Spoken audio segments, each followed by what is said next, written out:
I believe that anyone can become a landscape photographer.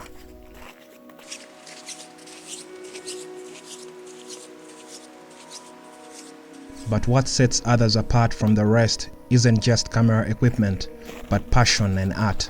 The drive to go out and capture images and more images. Landscape photography is much dependent on the natural conditions of light and weather, but finding a window of the perfect conditions isn't guaranteed sometimes.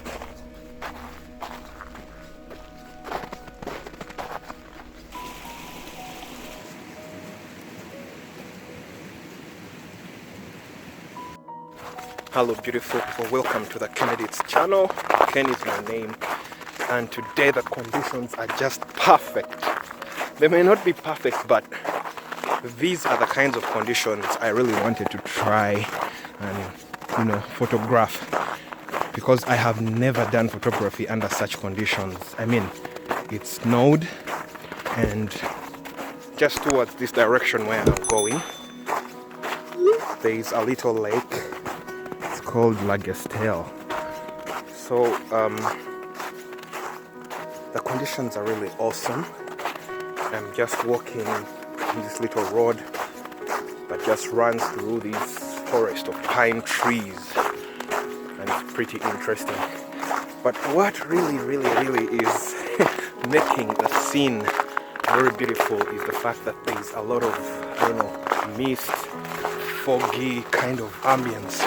That is what I'm seeing right now. Wow, there's a very beautiful tree the other side. Are you seeing that little orange thing there? Very beautiful. So I am at this very beautiful location, and there is a mixture of these. There are these very beautiful little trees here. They still have their orange leaves on, like the fall leaves. It's really interesting. I like the conditions here because there's kind of this forest mist that is in this place.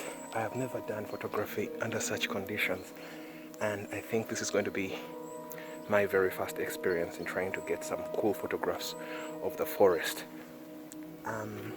So I want to move down there because I wanted to take some pictures of these, but the problem is there are so many and they are scattered all over the place. There are others down there. Are you guys seeing those? Like down there. So that's where I want to go. There's one very beautiful one I've seen.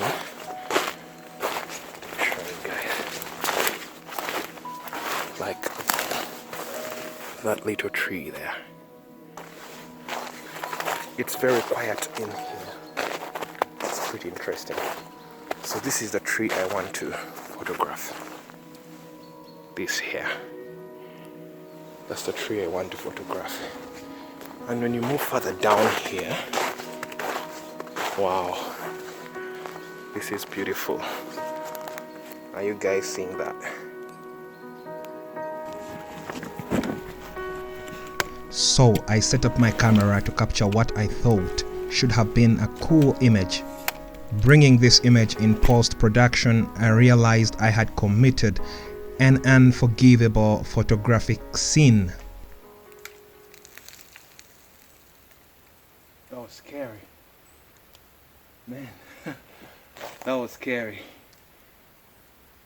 The trees have some snow on them, so some snow was just falling from the trees and it just freaked me out.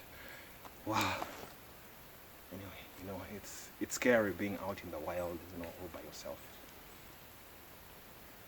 But let's set up and see what kind of picture we can get from that. The image was overexposed because I had the ISO over 10,000. This image wasn't pleasant.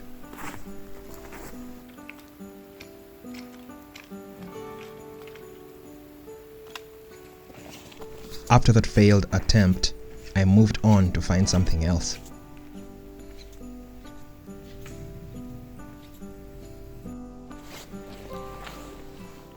Hello, so I've just come across this very beautiful place. There's a pool of water right here, but I like the reflections coming off this pool of water. Like I can see the trees, you know, the reflection of the trees right in that water. Then there is this very beautiful pine tree that is just standing. I'm going to put it just to the right of the frame, but I like the bottom third of the tree because it has moss. And the moss is green. I like the texture and the color of the moss. So this is going to add some more color to the picture. So I'm going to try to compose this image and see what kind of composition this is going to be. But yeah, I'm documenting my path to learning landscape photography. So let me try and see what kind of composition this is going to look like.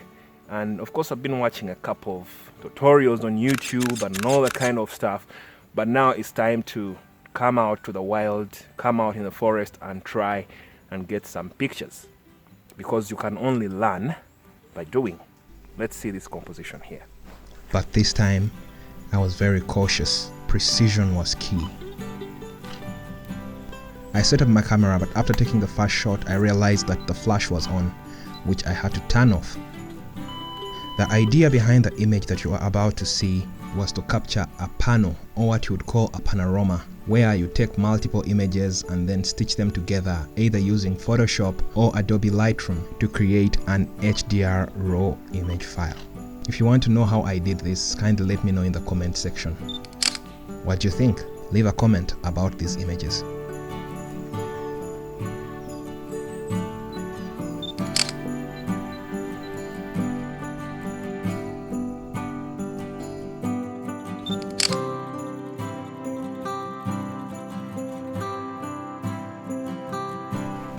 After capturing these images, I felt like I should move on and find something more interesting. And this is where I ended up in a valley-like situation. That was a fall right there. Oh man, I fell. I've just fallen. See that? Slid and fell. This will be in the next video. If you liked the content on this channel, kindly subscribe and also turn on that post notification bell. Thanks for watching, and say hi to your mom. I love you, and I'm out of here.